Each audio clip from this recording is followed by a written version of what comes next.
Afternoon, everyone. A very warm welcome to session 3B, which is on Make in India, the fuel cells and hydrogen, it's their uses in transportation. Now, transportation is looking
by 4 times.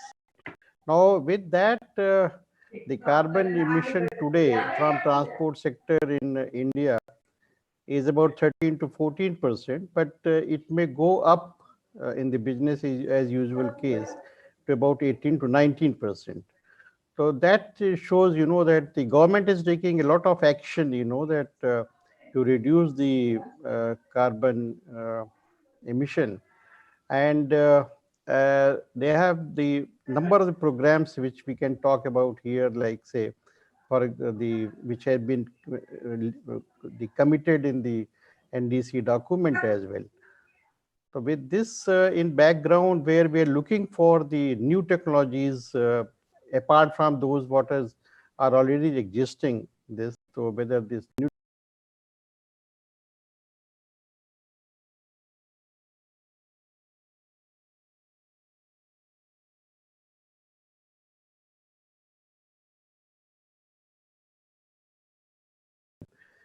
I invite the keynote speaker of the session, uh, uh, the uh, Mr. Bernd Iski. I'm sorry about my pronunciation. I still could not follow. So he is the CEO of Protec Norway, and he'll be the setting the what is going to be a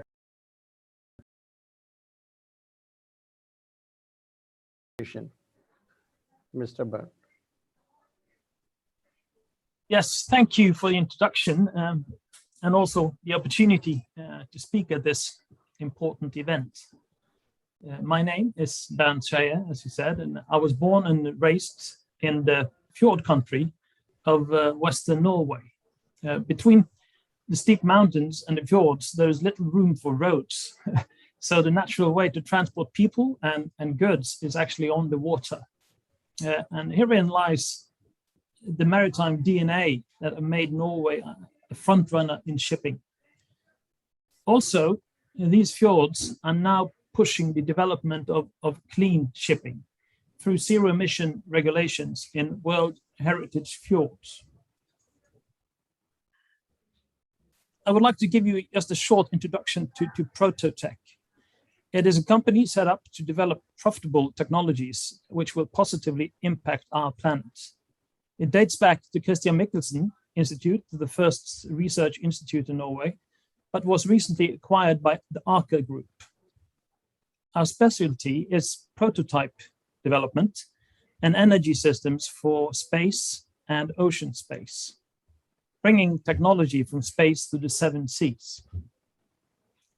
Aker ASA is an industrial investment company with ownership interests in renewable energy and green technologies, maritime assets, marine biotechnology, oil and gas, and industrial software. And it has a total turnover of more than 75 billion NOK and a workforce of approximately 28,000 people. In Prototech, we have more than 30 years experience from hydrogen and fuel cell technology. Some of the examples are shown on this slide. To the left, you can see it in the second picture, taking off from the Andøya spaceport. This is in 1962. It's the first actual launch of a rocket from Norwegian soil. Later on, we also got involved in some larger rockets. You can see the Ariane 5, where we actually developed and built the gimbal joint for Ariane 5. And today we're working with NASA ESA, specifically delivering hydrophobic filters for the Orion spacecraft, which will be used on Mars. We are also having some current space projects listed here. Examples, the first one is the Lunar Night, or the Lunar Night Survival Project. This is actually a project where Prototech is the prime and Airbus and Air Liquide are our subcontractors. This is a regenerative fuel cell technology. It's a closed loop system, which we use solar power to split water into hydrogen and oxygen through electrolysis. So it's an electrolyzer in there. On the moon, the lunar night actually lasts for 14 days. And the temperature during the night falls to 120 below zero. So it's quite a demanding place to store energy. Our system then, once in the shade, it reverses the process. It runs hydrogen and oxygen through a fuel cell and it creates water. So it's a lightweight, closed loop energy storage system, which also has some applications on Mother Earth. To the right, we are actually also working with solid oxide fuel cells for Mars applications. And I will show you then the question we asked ourselves, where else is this technology relevant? And the answer, of course, is where energy prices are high and where the quality is of great importance. So it's basically the ocean space. And this is a good place for Norwegians because this is where we are all focused. Offshore gas turbines actually emits more than 2/3 of the CO2 emissions of the Norwegian continental shelf and almost 30% of Norway's total CO2 emissions. So we started there. And we developed then the CHEOP, the Clean, Highly Efficient Offshore Power System. And behind this was actually to replace offshore gas turbines. And in our design here, we combine solid oxide fuel cells in high temperature PEM to keep it compact and bring down the weight. And also, of course, the footprint is important. Some of the features is the compactness, it's low weight, it's high efficiency, the fuel flexibility, it's modular by design, and with few moving parts, it's very low maintenance. And also the technology is, of course, combined soft PEM. It has a separation membrane, palladium membrane in there. It uses heat integration between fuel cells reforming and steam generation. And we also introduce oxy-fuel combustion for carbon capture and storage. So it's a suitable, of course, with combination with batteries then. The next slide is, what else can this do? Of course, the answer for the solid oxide fuel cell is deep sea shipping. All the red, highly trafficked short sea operation, where there's regularity in routes and operation, of course, batteries and hydrogen will work well.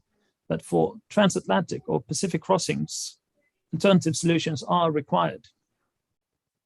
And also, maritime transportation is one of the largest polluters globally. It's responsible for as much as aviation is about 3% of the total greenhouse gas emissions today, and as much as 13% of the total emissions of SOx and NOx.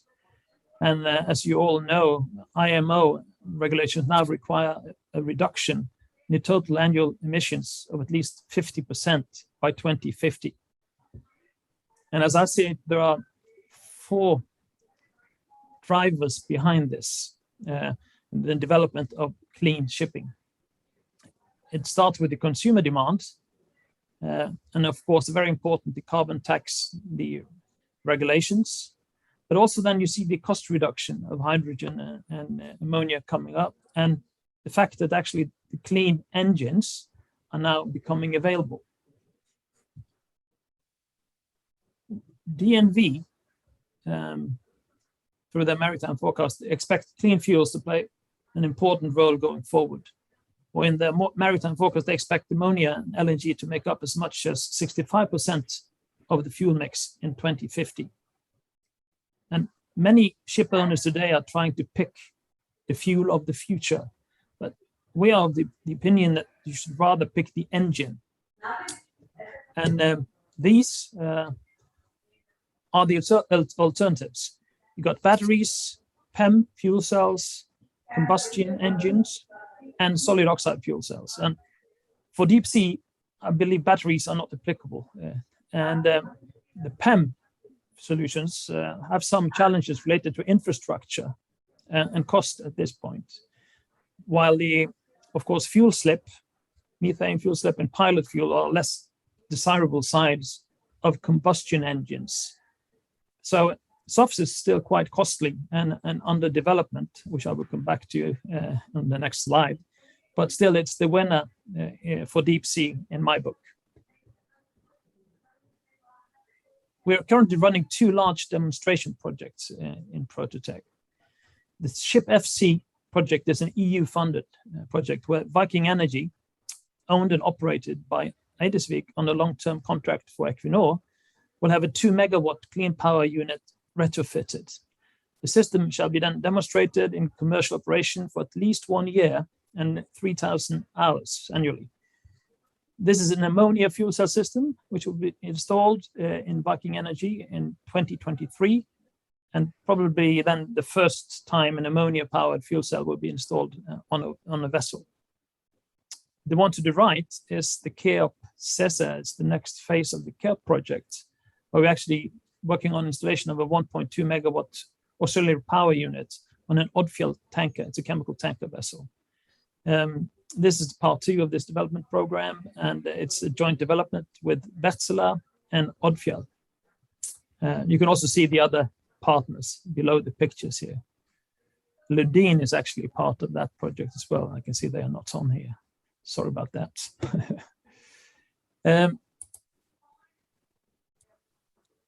All systems will be tested at the Future Fuel Test Center on Stord, recently opened by Prime Minister Erna Solberg. The center is part of the Sustainable Energy Catapult Center, which also will play an important role in testing of offshore wind, etc., going forward. Finally, I just would like to say 2 words on Clean Power, the company, because we have now established Clean Power Limited to commercialize the technology. A dedicated group of senior people will then focus entirely on time to market to develop these products and services in parallel with the demonstration projects. Focus, of course, will be on areas such as sourcing, manufacturing, life cycle cost analysis, and as well as strategic cooperation with industry partners. Clean Power will then work closely with the partners in the demo projects, the tech qualification team, suppliers, and the researchers within Prototech to develop technical and commercial prototypes and to use the total skill set of the Aker Group to develop products and deliver services. The selling points is, of course, the fuel flexibility, emission-free operation, and ammonia, hydrogen, LNG, methanol, and of course, the up to maybe 70% electrical efficiency using high temperature fuel cell technology. It's modularized units, easily adapted for marine applications, and scalable to then multi-megawatts installations. The compact design is optimized for adapted to marine use, as I said. It's improved space utilization, flexibility, and ship design. You can actually design your ship differently using this technology. There are few moving parts, no oil changes, and very limited maintenance, so it should give a long service life. And in total, reduced total cost of ownership through this fuel and tax savings, and also reduced maintenance. And I think that concludes it. The future is green and clean. And thank you for listening. Thank you very much. In fact, as I said, that the hydrogen really and the fuel cells technology is showing a lot of promise. And in fact, I didn't know that the ship, because I always thought that shipping sector is defying the solution, and this how to reduce the GHG, which is, as you said, that is about 3% of the share of the GHG emission by the shipping. And then we can't do away with the shipping. I mean, shipping has to be there. So this I may go up further.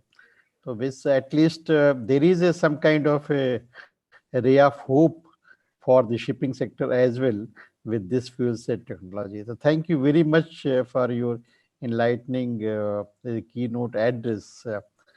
Now we go for the panel discussion. So this panel discussion, as I said, that now there are 5 esteemed there's the from the corporate world and also from the different research sectors, and those who are all the experts, in the fuel cell technology, and the particularly what is really happening in the automobile sector.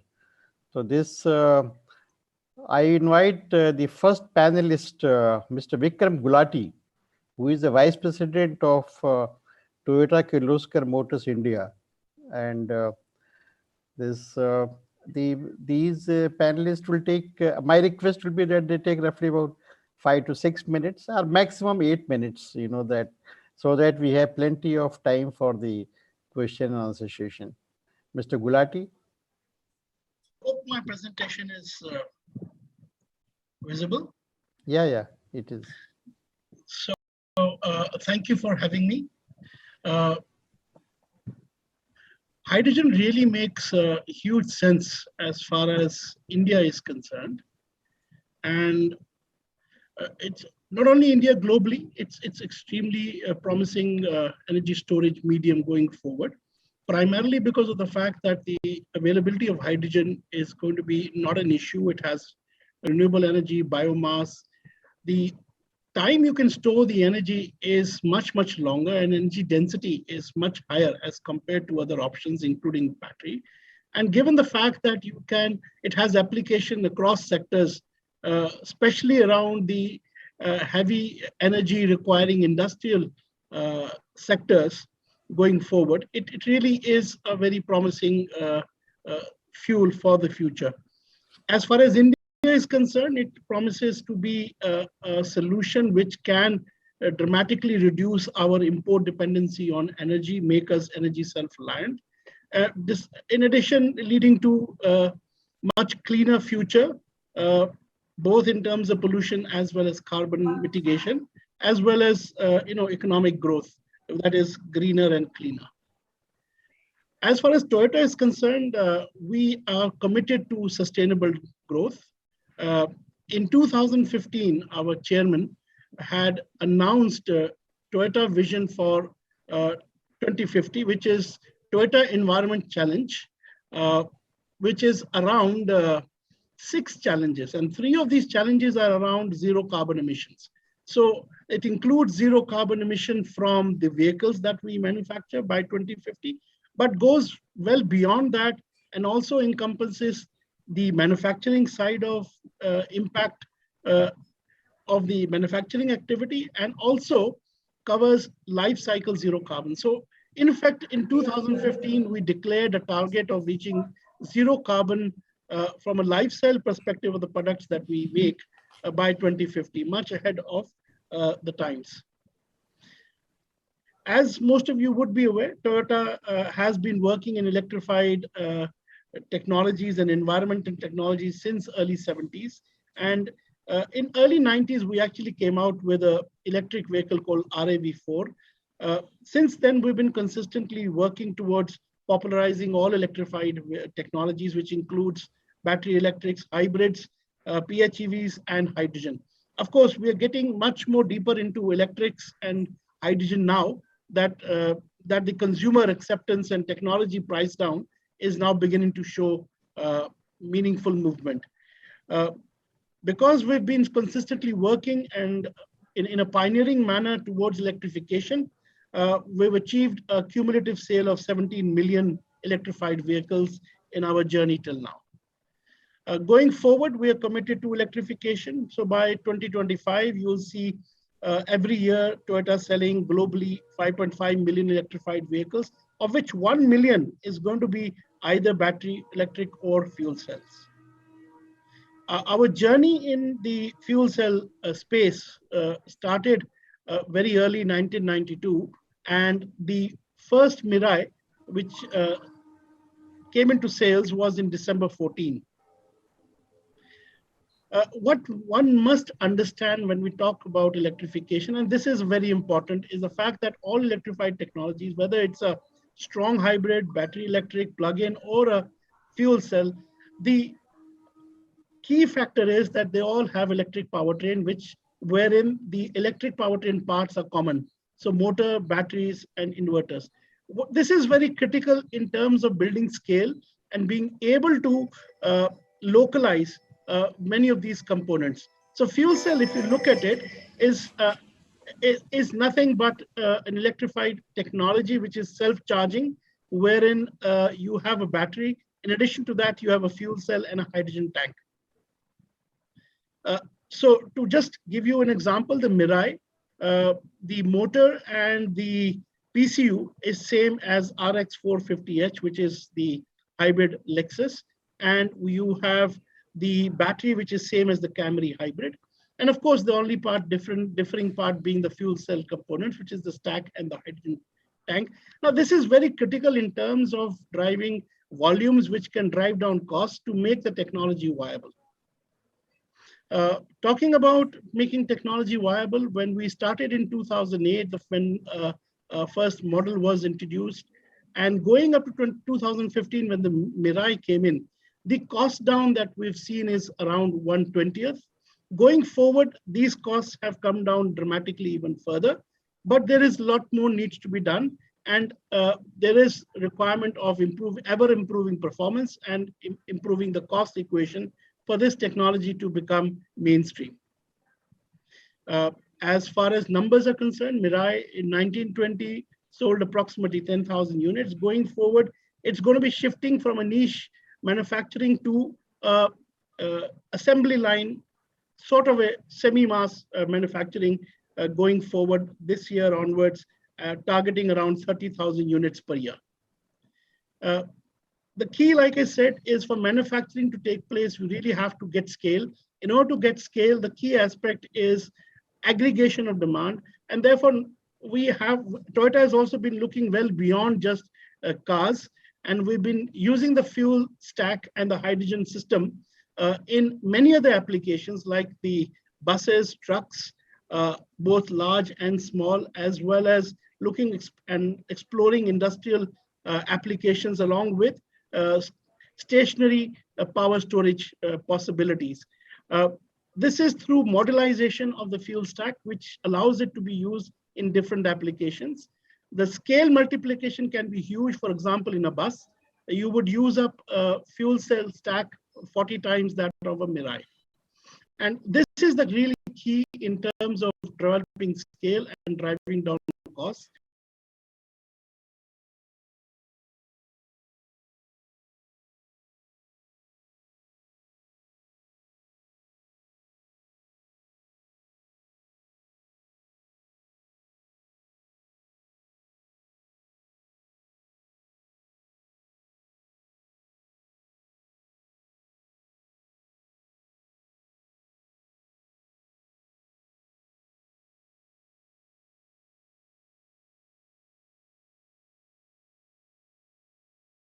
in the near future. Going forward, again, the story is really going to be around collaboration.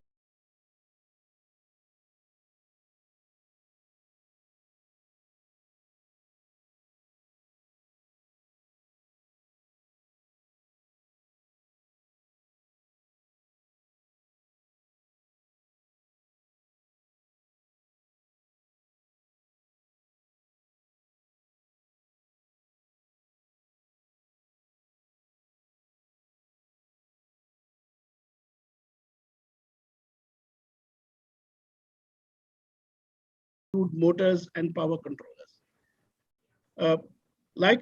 Going forward for India,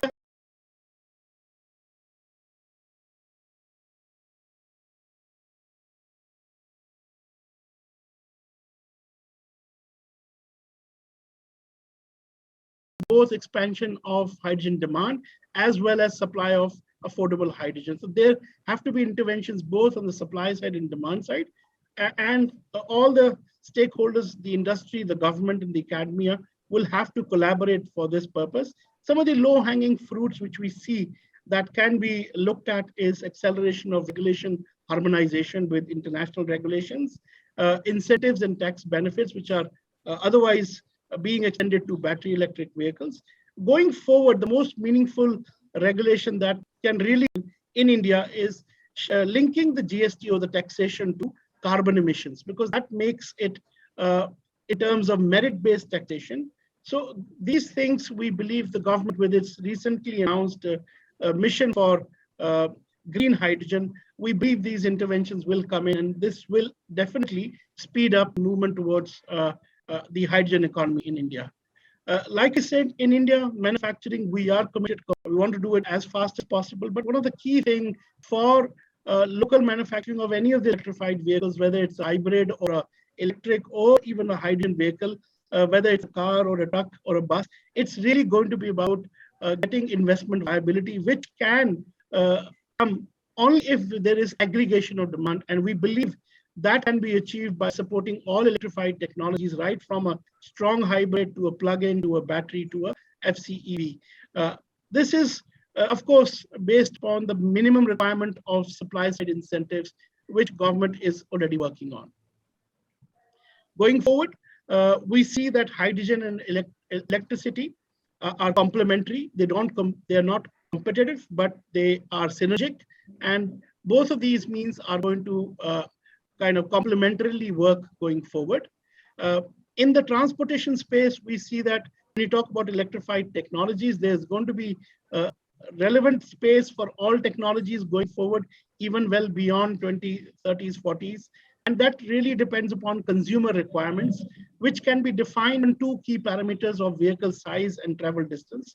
For smaller distances and smaller vehicles, BEVs clearly come out as the required solution. However, when you go to the other extreme of very large vehicles with heavy payloads, traveling long distances at a stretch, things like large cars, large SUVs, buses, trucks, etc., their FCVs will have a very relevant place to play a role.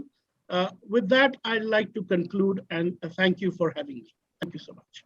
Thank you very much, Mr. Gulati. And as it looks like that, as you have mentioned, that both electric vehicles as well as the hydrogen-based fuel cell technology-based vehicles can both be complementary and both can exist together because there is a synergy in between them. So that is a good news. And now I invite Dr. Ramdasi, the Sushil Ramdasi, who is Deputy Director Powertrain Engineering in ARI, to share his thoughts. Are you not taking questions now?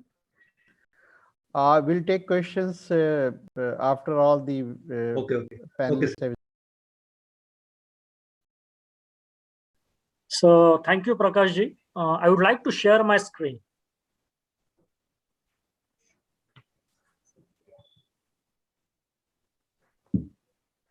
Yeah, is the screen visible? Yeah, it is. Yeah. So Good evening, all. Mr. Prakash has already introduced myself and about my organization. So a very brief presentation I'd like to give because there is a time constraint in front of us. So I'll be mainly focused on topic which is a very relevant from Indian perspective, that is increasing footprint of hydrogen-based e-mobility through indigenization process. Yeah, as previous speaker, Mr. Vikram Gulati has already touched upon this subject. So in this presentation, I'm going to touch upon 3 points. So first point, I would like to start with hydrogen fuel cell technology is basically an extension of EV technology. So whenever we talk about hydrogen as a fuel, I think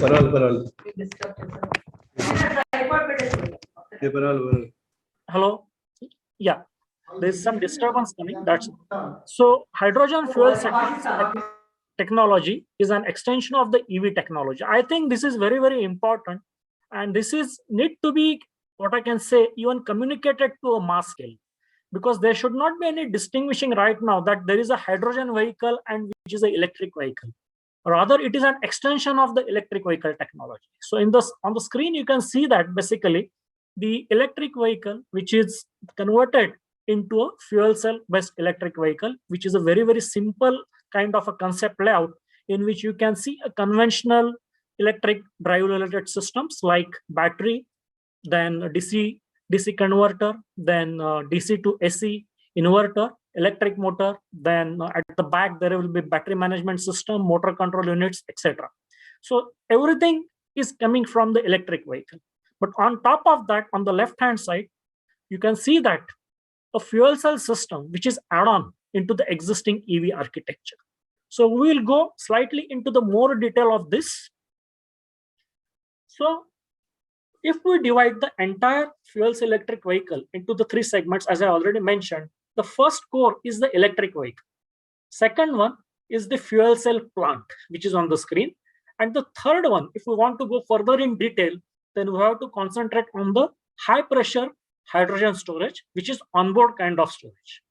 Okay, so if we have a quick look at the schematic of this hydrogen PEM fuel cell plant, you can see that there is a fuel cell.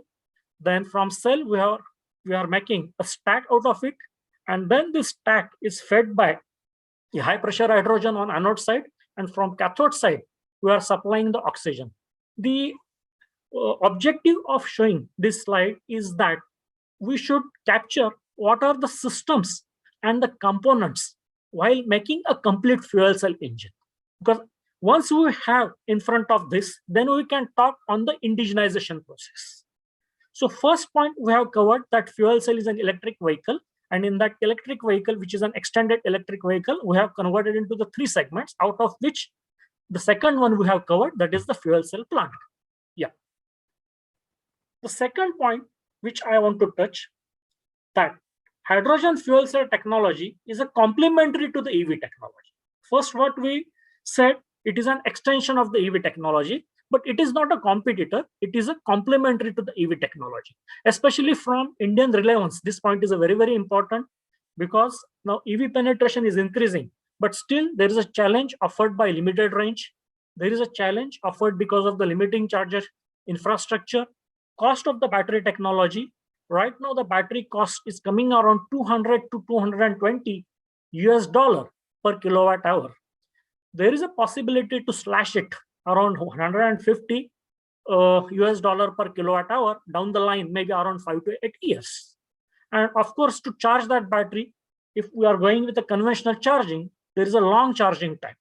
Okay, and if the application is like a 3-wheeler, for example, then it's a loss of revenue. All those things can be compensated by adopting the fuel cell, and the fuel cell can go as a range extender or a full parallel version. So it will give all advantages. For example, it can extend the range by minimum 60% or maximum 90%. Then because of that, there is no need to depend on the charging infrastructure. If we are going with a parallel kind of architecture for heavy commercial vehicle, there is a possibility to reduce the size of the battery and hence cost of the battery. And if we adopt this technology for a 3-wheeler, but not as a parallel, maybe in series as a range extender, okay, then there is a possibility that whatever loss of revenue is happening because of standing in the queue, that can be overcome by this. And whatever revenue is generated because of the extra business, that can be used to compensate the cost, capex cost arising because of use of fuel cell. Yes.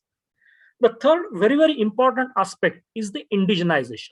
Now, when we are transforming from conventional powertrain to the EV first, and then from EV to FCEV, this transformation should not be a disruptive.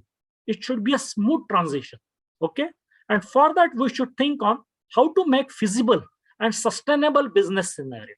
So during this transformation, we have to find out what are the different areas. Those areas may be for the research, those areas may be for the design and development, and those areas may be for the manufacturing sector. For example, in the process, you decide what is the stack balance of plant sizing, range optimization using model-based techniques such as MIL, SIL, PIL. Followed by that, once you decide the size of the fuel cell, then you make an attempt to indigenize it, whether it is PEM or SFC. So for that, you have to make the high fidelity complex models to arrive at the specifications. Third challenge is that if you want to reduce the dependency on the battery, we have to improve transient performance of the fuel cell, especially for a parallel configuration which is used for heavy commercial vehicle. There is a lot of opportunity of indigenization and to make those products in India, the balance of plant, which includes anode side and cathode side components. The list is exhaustive. Then when you want to convert EV to the FCEV, there are some efficient powertrain or modern architectures which are coming, such as e-axles, which will give a lot of space in the vehicle where you can accommodate the fuel cell on top of the battery. Or instead of single speed transmission, you can think of going for 2 and 3 speed kind of automated manual transmission, because of which the electric range can be improved and because of which the battery sizing can further go down. But this has to be supported by a decentralized system for hydrogen generation and storage solution. This is very important. And at the same time, in the morning, I think we have heard from the Reliance presentation, Sri Mukesh Ji Ambani Ji, that Reliance is targeting to offer the hydrogen at a cost of $1 per kg. Right now, I think we have in the range of $7 to $8 per kg. So the journey is very tough, but let's hope for that. And then, of course, the third segment, what I mentioned, is it's basically electric vehicle. So we should also give emphasis and effort for indigenization of electric drive system, components, controllers. So it's not only going to focus on the hydrogen storage or the fuel cell stack, but we have to also indigenize these other components. And of course, in the process, there has to be testing and certification infrastructure which need to be created. So there is a lot of, what I can say, opportunities on R&D, on indigenization, making an ecosystem, supply chain system, management, testing and certification setup. And while doing this, there has to be new business opportunities, scenarios, so that existing stakeholders in the conventional powertrain will get an opportunities during this transformation. So from Indian perspective, this is the market spread. So from Indian perspective, we see that for three-wheelers, solid oxide-based fuel cell may be a right candidate because you can use existing fuel system. For example, you can use CNG, bio-CNG, bioethanol, biomethanol, use 500 or 250 watts SOFC as a range extender. Then for passenger car, SOFC and PEM, both are good candidates. Then for heavy commercial vehicles, there is no alternative to the PEM. And even for the material handling equipments, PEM is used widely and some of the companies have demonstrated in India. Apart from that, we foresee a good potential for converting electric tractors into the fuel cell electric tractors. And for power generation applications, especially for megawatt applications, SOFC is a strong candidate. So this is just what ARA is working on, that is to develop inter and intra-city bus application, converting into the EV into the FCEV through a collaborative way with approach with University of Delaware. Then we are working on converting existing electric tractor into the fuel cell electric tractor. The advantage of the is that in the field, we can generate hydrogen by using bio-CNG. So there is a potential to generate the hydrogen infrastructure using bio-CNG or bio-waste products. And this is how the size of the battery, cost of the battery, and life of the battery can be protected by offering hydrogen for this particular segment. And the third one, the government of India, the railway ministry is focusing a lot on converting now the existing diesel locomotives into the fuel cell electric locomotives, and ARI is also working very aggressively in this area to venture into this market. Apart from that, the previous speaker what has mentioned that the fuel cell also find good opportunities or huge applications in marine application. So these are the areas what we foresee from Indian perspective. The last point, we talked about the cost of the fuel cell stack.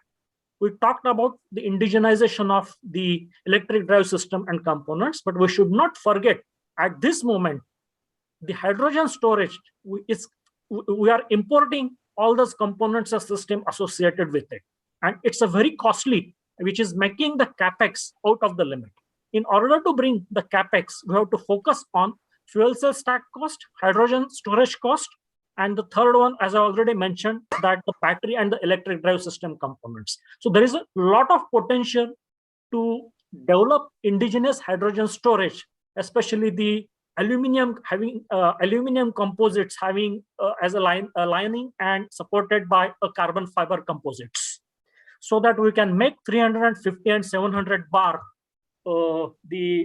hydrogen storage tanks. And the last one, the efficient architectures, which I have already touched upon when you are in a concept stage. So there is an opportunity to use the EXL kind of configuration so that the entire electric drive is focused at one place and there is an ample of space available for packaging of the entire fuel cell engine and the hydrogen storage system. So just to summarize, battery electric vehicles are likely to be highly competitive in sectors where daily utilization is less than 500 kilometers. But if you want to travel more than 500 kilometers, for example, intercity, fuel cell electric vehicle is the best application. And that's why FCEV bus and trucks are the first attractive candidates from Indian perspective, followed by three-wheelers or the public transportation three-wheelers and even intracity buses, which are used for the public transportation. Off-highway like electric tractors and electric locomotives are other potential candidates for use of FCEV technology. And the last very important thing, indigenization is the key to control capex and opex, and thus to make FCEV technology more affordable, acceptable, and hence sustainable. Without that, we cannot see the percentage increase or increase in the penetration of this technology into the market.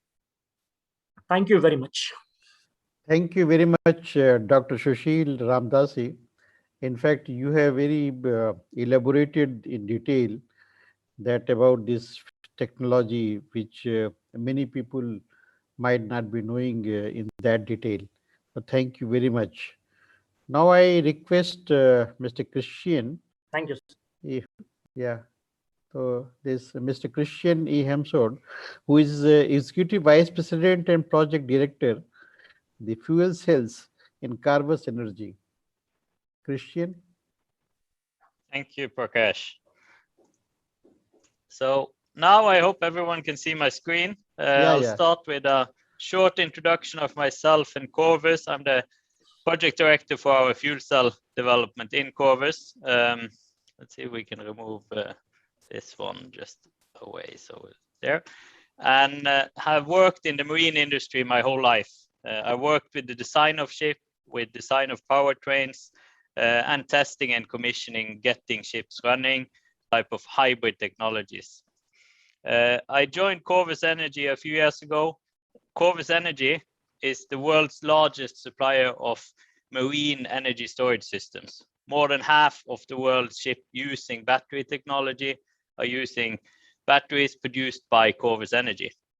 We're only 12 years young, but we've headquartered in Norway, and we've built production sites both in Norway, in Vancouver. We're having partnerships in Japan. We're spreading out our global presence with battery storage. And that's what we're now touching on. And I'm going to talk more about the fuel cell development that we're doing in Corvus. The reason why Corvus has come so far on batteries is our maritime DNA. All of our employees have some connection to either building ships in a shipyard, operating ships as a captain, a chief, a decksman, or designing ships. So we're building that maritime DNA together with our partnerships on the battery and fuel cell systems. We're owned by a group of very large energy companies such as Shell, Equinor, Hydro, that have a very long-term focus, allowing us to grow and invest in both battery and fuel cell development. So to put it in just figures, today we have about 400 projects, more than 330 megawatt hours of batteries installed in different type of ships, all different segments around the world. And this is really what we're building on now when we look at what we're doing on fuel cells in the hydrogen environment and in the hydrogen-based fuels. So earlier this year, we announced that Corvus is starting the expansion to develop our fuel cells, marine fuel cells, together with our batteries. And we also announced our partnership with Toyota. And Vikram touched on this today, that the scale, the volume is a key part of getting fuel cells and, of course, the fuel, the hydrogen, out there in use in all industries. So we look at Toyota as one of the core partners to bring marine PEM-based fuel cells into the industry. And Bernd also touched on it very nicely in his speaker presentation. There's a lot of different vessels. Some will have to use will have to use ammonia or some type of fuels with heavy density. Some will use hydrogen and PEM technologies. And we've started our development now with the PEM technology running on hydrogen. We'll have a few pilots running in 23 with a type-approved product that is commercially then available, mass-produced from Corvus with the Toyota technology. And then we'll bring in the high-temperature fuel cells that you need to mix in the different type of energies. And the different type of energies is really a key part here. And Bernd showed some of it with saying, well, where batteries are, where hydrogen and PEM fuel cells, solid oxide fuel cells are. Looking at a similar illustration here for the marine use, we have, this is Corvus core today with our batteries and battery production. We're supplying electric energy storage, which is an extremely efficient way to operate vessels, assuming that you can do it electrically. And then we have all these fuel types, the pure hydrogen, compressed or liquid, the different ways of storing hydrogen-based fuels that can prove to be a sustainable future for all of us. Putting that into combustion engines, into fuel cells, into heaters, depending on what type of power you're after. And of course, the efficiency part of it. So you end up with vessels being operated on these mixture of clean fuels. And that is really not one answer of fuel cells batteries for all type of vessels. There are certain vessels where batteries really are key. It's where you have the possibility to charge, you have the infrastructure, you have the application, the time to charge. Then you really target to use your energy as efficient as possibly. So short distance routes, short distance ferries, A to B, very applicable for large battery operation with smaller fuel cells. And the other part where we look at long distance intercontinental shipping, where you're going very long distances, then your fuel cells, most likely solid oxide, maybe reformed with PEM technology, where you're carrying fuel that can be stored for these long distances. So you have certain applications here with large fuel cells, certain application with large batteries, but the major application is here in between. There's a huge amount of vessels in the world that will have not necessarily 50-50 mixture, but they will be somewhere between here. And that's a matter of optimization. And to talk sustainable in optimization, we need to look at both environmental sustainability and economical sustainability. So one of the aspects that Corvus works on optimizing for our ship owners, our customers, is this mixture. We have our battery technology, we have our fuel cell development. So optimizing for the different applications in marine is really a core aspect. So it's optimizing cost-wise, make it as efficient as possible. Should you run on electricity, on hydrogen or other fuels? At what time should you run on the different ones? And how much will this system end up costing? And the cost part here is part of why we partner with Toyota to get the volume and scale on our fuel cells. It's the same we're doing on batteries. We're partnering with the world's largest producers of battery cells, which are the electric vehicle and power tool industry. And why Corvus is doing this is really, we follow our mission. We're powering a clean future in the ocean space.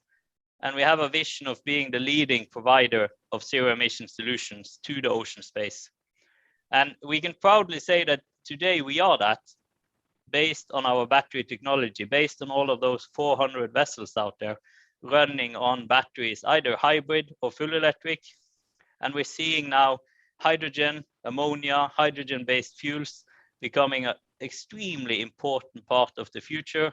And Corvus will be part of that future with our vision. So that was 6 short minutes for me. Thank you. And I'll hand it over to Prakash. Thank you. Thank you very much, Christian. And such a illuminating and talking about the marine sector again, and then talking about all the from the short distance ferries to the long distance ships. This providing those what could be the best option available for the all kinds of the shipping modes. Thank you very much. Now I request Mr. Jansen to share his thoughts. Thank you very much. I'll share my presentation. Can you see my presentation now?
Yeah, now we can see. Okay, thank you very much. Yeah, and thanks for the introduction. So I'm representing the company Danfoss, and we are making power converters. We are making systems for hydraulics, and we also making traction systems electric for off-highway vehicles. And the part of Danfoss which I'm from, we are making drive converters also for the automotive sector. And I'm not going into all the details, but I will give you a little bit of a background of why we think this is super important to be in. So we think that hydrogen and also power-to-X is a key element of the electrification of our society. We also believe that everything that can be directly electrified should be. So as Curvers mentioned, if we, for instance, have ships with a very short distance, they can be electrified directly. This will definitely give the highest efficiency, and also a lot of light vehicles, personal vehicles, electric vehicles. We have seen that this is really growing in volume because this gives the highest efficiency, and it also is commercially very attractive.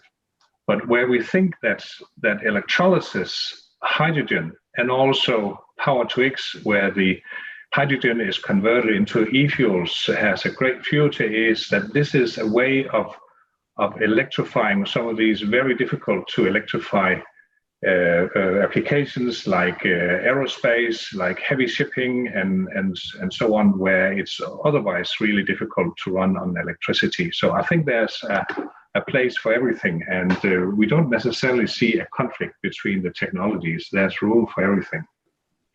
Now, what is really important is that there's enough hydrogen being available also for these hydrogen applications. And I think also in India, there are some projects to make green hydrogen based on renewable electricity. Maybe it would also be worth to invest more in this in India. To avoid that you have to import the hydrogen or also some of the ammonia or methanol from the outside. If you look at where a lot of these investments are taking place, this is in countries where there's a lot of wind and a lot of solar available, and I think this is also the case in India. So I'm not going to repeat what others have said, but we don't think that fuel cell electric vehicles will replace battery electric vehicles. There's definitely a room for both. And there's also a lot of discussions now going on of heavy vehicles, lorries or trucks, whether they will be fuel cell electric or battery electric, and there's definitely a room for both. Exactly where the limit will be between one or the other is probably also depending on where you're from, and also the availability of the charging points. So both when it comes to charging your car or your light truck, or filling your vehicle with hydrogen, there's a need for fast charging stations as well as for refueling stations. And I think this is what we see in a lot of European countries, that their strategy is now to roll out this. Also in Americas and also in other countries, there's some policies now in order to roll out both fast charging as well as refueling stations for hydrogen. And I think this is a really important area to look into.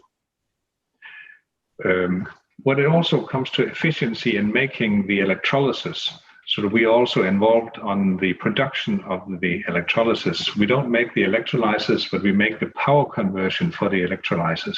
And every little 0.5% that you can gain in efficiency on the power conversion for the electrolyzer means 0.5% of extra hydrogen produced. Finally, just to give you an idea of what kind of products that we deliver into these industries, I mentioned big power converters for electrolyzers, also drives for all kinds of motor applications, as well as complete electric drivetrains. And in this case, it doesn't really matter whether the vehicle or the ship is driven by batteries or by fuel cells. There's a need for drivetrains in all the cases, as also some of the previous speakers have mentioned. So we think that hydrogen is actually a great way of electrifying the future society. So I think this is our last slide here. So let me just stop sharing. Thank you very much. In fact, I agree with you that hydrogen could be a future fuel for the different applications, not only in transportation, but in industrial applications as well. Thank you very much. Now we have Dr. Sarvanan. Dr. Sarvanan from Mahindra. Am I right? Yes, sir. Dr. Sarvanan, yeah. So,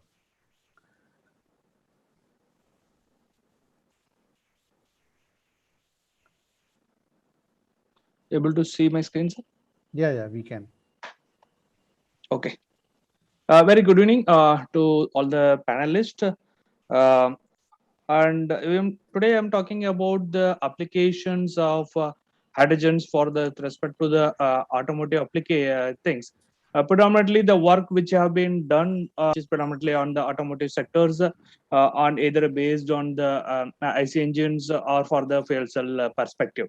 As you were, as another panelist have discussed about these applications either for the shipping or rail. Therefore, there's a wide spread of applications through which the promotion of this hydrogen economy can able to penetrate with respect to this in generating a carbonless kind of economy, where the systems are going to be for more sustainable in nature. If you're looking on either battery vehicle technologies or the fuel cell based technologies, all the hybrid platforms all predominantly lies on with respect to the electrification of the technology, where one can hand each other in developing the scenario of the ecosystems to mitigate the carbon mitigations with respect to that of the conventional fuels in nature. When it comes to these applications, there we already treats there are increasing demands which makes, and also the safety systems which has been also been evolving with respect to the hydrogens, which makes the system to be of a much more safer compared to that of the earlier requirements. Where with respect to the advanced safety systems which incorporated on the technologies with respect to the leak detections or with respect to the hydrogen controls or implement. A lot of these activities are promote the hydrogen is also one of the safety fields which can be easily adaptable with respect to the different applications also to be concerns. And while coming to the expansions of the market, with respect to the generations and other things, predominantly we rely on the non-conventional sources, either such as the natural gas or coal for this kind of fuels. But I think we have to have a kind of a movement or shift towards a kind of a renewable source of penetration. Either it may be of solar, wind, or a kind of a thermal energies, so that this kind of the promotions will enable the end-to-end wheel efficiencies of hydrogen is said to be of the product is said to be of economical in nature. For example, if you're looking on the hydrogen cars from the generation towards the end, which can be of almost a carbon even neutral, currently, which means of around 120 grams per kilometer of CO2 if it is from a non-conventional sources. But if you migrate towards a kind of a conventional sources, it can be of a carbon neutral, where as India is also aiming to achieve to be 2050, it should be of a carbon neutral in nature. Air Mahindra also having the commitment towards a carbon neutral economy. Therefore, these are all the various avenues which makes the hydrogen fleet of economy to be said to be of a possible, and where these kinds of the sources can be able to generate and makes the mitigations in the systems. Similarly, if looking on to this kind of the storage systems, we are evolving either predominantly we rely on the high pressure storages systems for its applications. And when come to India, we have been started with the 200 bar storage systems for one of our prime moving applications. Then we have also migrated to the 350 bar, and in Western countries, they are migrating already to 700 bar of a type 4 cylinders of nature. Therefore, adaptation of these high pressure storage cylinders, or there are certain innovations or experimentation to come or generate towards the liquefaction of the systems also to be get emerged, which makes the transportation of the hydrogens, either it may be on the for the fuel cell applications, or it may be for the IC engine based application, it should be of a more affordable in nature. And when it comes to the logistics, predominantly on the logistics in the Indian scenarios are concerned, we are not having a kind of a natural pipelines to transport like a CNG for a high kind of networks. But these are the systems which has to be evolved. In Western, it is set to be for much more affordable. There are lots of hydrogen fueling stations has been generated by, for example, BMW is currently working predominantly. They have been setting around in Germany around some 130 hydrogen stations are there by around 22, and around which they are aiming to go around 400 by 25 in nature. Similarly, California, you know, very good on the hydrogen fleet of economy. There are almost 200 plus fleet of stations, and in UK, which is also moving. Therefore, this fleet of hydrogen fleet of economy has to be moved, because otherwise the chicken and egg storage will always be there, where the transportation sector will come first or the fueling station, which one is set to be available. Therefore, it has to be coexist both. Then only we can expand this fleet of hydrogen fleet of economy with respect to the Indian scenarios. For that, we should have mostly concentrate on the transport segment and also on the mostly on the dispensing stations. With Mahindra, we have installed the India's first hydrogen fueling station. Is one of our for our automotive applications also at Pragati Maidan, where we have developed the hydrogen filling stations and operated the different fleet of the vehicles. When it comes to the applications, we concentrated predominantly both on both the IC engine applications and also the fuel cell applications. Let the technology get evolved, accepted to the customer needs, because both technology has to be exist or coexist according to the consumer needs or market. Some technology can each one can leverage or coexist in nature. Therefore, when it comes to the technology, we have to inbuilt a lot of the safety systems where we have been working along with RI and other automotive bodies, ICAT, and creating the safety regulations for with respect to the hydrogen fleet of vehicles, and all safety system has been put on the systems while developing the vehicle systems or the vehicle architectures are said to be concerned. Therefore, if you're looking on, we have developed a multi-cylinder vehicle bus system. This is one of for the school buses which used for transportation in India, where we have converted a first 4-cylinder multi-cylinder engine, which have converted into kind of a turbocharged engine of a 2.5 liter engine, which meets almost Euro 6 plus emission norms with ultra low emissions of NOx, and which will have a complete inbuilt engine management system has been put on the vehicles, and a hydrogen leg safety systems and its leg detections on that one, and with a high pressure storage of around 350 bar storages, and a fleet of hydrogen tanks have been accommodated in the whole vehicle platforms. When doing these ones, there are a lot of challenges which have also been overcome with respect to the hydrogen wounds, indigenizations. For example, we are not having enough amount of the boosting. Therefore, we have to develop a kind of a new boosting systems with respect to the turbocharging systems to mean the lag and operations of the lean operations with respect to the safety of the systems, and meeting the vehicle lower and torque requirements. And similarly, there are certain kind of a safety logics or drivabilities has been incorporated, and we have also filed several patents on these technologies also. Similarly, if you're looking on the different technologies where have been adopted in Mahindra, therefore, if looking on to the vehicle technologies, whether it may be from a neat fuel or it may be for the dual fuel technologies, we have been worked along intensively with the Ministry of New and Renewable Energy Sources, and also with along with IIT Delhi, and either it may be of IOCL for developing this hydrogen fleet of economy for India operations. The first to the hydrogen dual fuel technology, where the vehicle which will be operated both on hydrogen plus diesel technology, and on a real-time basis, you can able to switch between the diesel fuel, or it may be the transition to the hydrogen as a blend, either of 50 to 60% on the transition basis. This is giving a better fuel efficiency and a carbon saving of hydrocarbon and CO reductions of significant. We have developed 5 such fleet of vehicles, and they have been developed lakhs of kilometers. We have installed these vehicles along with the Mahindra Solar Energy Centers and used for the commutations in India to demonstrate or promote this hydrogen vehicle. Other technology which I have been told about the hydrogen minibus, this has been developed to the fleet to have a fuel efficiency double that of the CNG vehicle, and then we are giving a better fuel efficiency on this technology. First of its indigenous technology has been developed by Mahindra, And this fleet of vehicles also been used along with IOCL to promote the hydrogen fleet of vehicular technologies. And we also developed India's first single-cylinder hydrogen vehicle fleet, which is able to give a mileage of around 75 km per kg. This is used to drive the vehicles inside the Pragati Maidan, where we used to have this auto expos. And also where we have installed India's first hydrogen fueling stations, to promote the hydrogen economy for our transitions. And the hydrogen CNG program is a kind of a multi program which have been worked along with IOCL's SIAM to promote 5 different OEMs to have demonstrated the different blends, what to choose or optimize, what is the kind of the best blends of hydrogen plus CNG for the vehicular applications, for which we have used both of our vehicle platforms on the 3-wheelers and 4-wheeler, which has also been to promote the hydrogen kind of standards.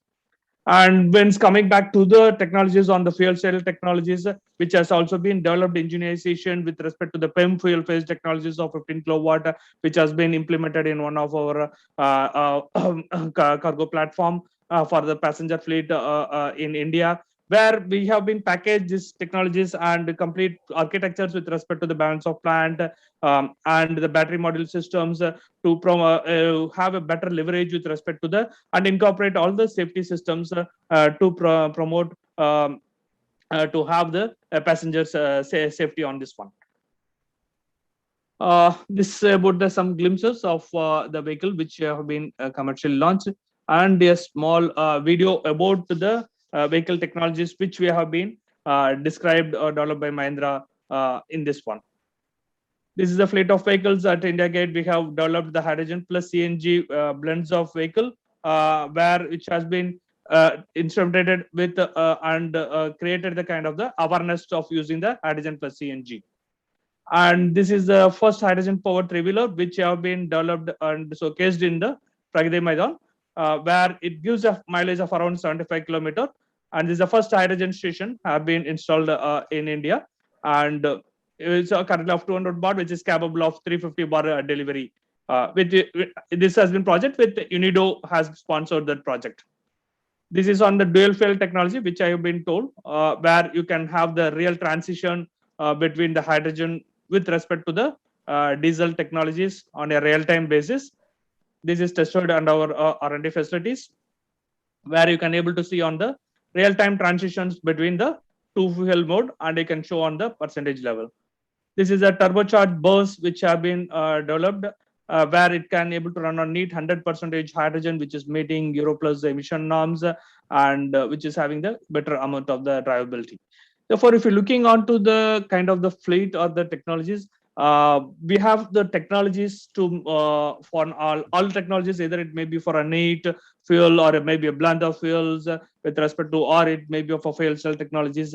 Technology is not the limitations, but to promote this one to be a kind of a further scalabilities, we have to be concentrate more on the creating the hydrogen infrastructures and also the more generations on the renewable kind of the areas, where I think today I think Reliance has told that one they will be more concentrating on this release by these kinds of the economic systems which has been developed, which will promote the more number of hydrogen applications in India, and will make the system to be a transition from a conventional fuel-based systems to a kinds of a alternative mobility to make the environmental systems to be of a clean. And we also know Mahindra is also extensively working on this electric vehicle technologies also. We are having the fleet of vehicles such as the Trio, Everito, and we are also working on 3 to 4 modular platforms on creating these EV technologies also. Therefore, we have been committed to make and more vehicular technologies to be of a more renewable and sustainable in nature. Thank you. Thank you very much, Dr. Saravanan, the enlightening us that what Mahindra is doing on the hydrogen technology. Now, Mr. A.V. Rao is here. He is my colleague in TERI, and he is senior visiting fellow. So, Mr. Rao, would you like to say something? Yeah, I just had a query for Mr. Vikram Gulati. So based on Toyota experience, do you foresee fuel cell as a ultimate replacement of electric vehicles, or you think the viability of fuel cell would be only for heavy vehicles? Will fuel cell be adopted onto all types of all segments of vehicles? Yeah. So any technology you take, the bottom line really is about economics and consumer adoption. Yeah, of course it is. Right. So what we believe is that consumer needs are different, and depending upon the consumer requirement in terms of the distance required to be traveled, as well as the size of the vehicle. Initially, of course, the viability is going to come on larger vehicles like buses and trucks, etc. But we see that going forward, as the price of fuel cell stacks and hydrogen comes down dramatically, the economics are going to change. And we see that hydrogen will become, and fuel cell is going to become much more meaningful in even smaller vehicle segments, particularly in passenger vehicles. There is huge space for drive down of costs, because that is just beginning to happen, both in the generation side as well as on the fuel cell technology. This learning curve effect has already played out largely in the battery space, and we're already seeing the benefits of it. And I think we are just witnessing the start of a similar cycle for fuel cell and hydrogen generation. That I think is going to be a key driver. Like in the morning, what I've heard is, hydrogen being generated at a cost of $1 target. That will dramatically change the equations in terms of economics and how consumer acceptability comes into play. Okay, thank you, Mr. Gulati. Thank you very much for elaborating and then replying to Dr. Rao. And now we have instructions to end immediately, because for the next session, that. And in fact, there is nothing much to summarize, everything has been so elaborately mentioned here, So thank you very much, all these speakers, and for your time, as well as for such an illuminating presentations, which in fact, very exciting for me, because I have learned a lot today. So thank you very much, all of our esteemed speakers. Thank you very much.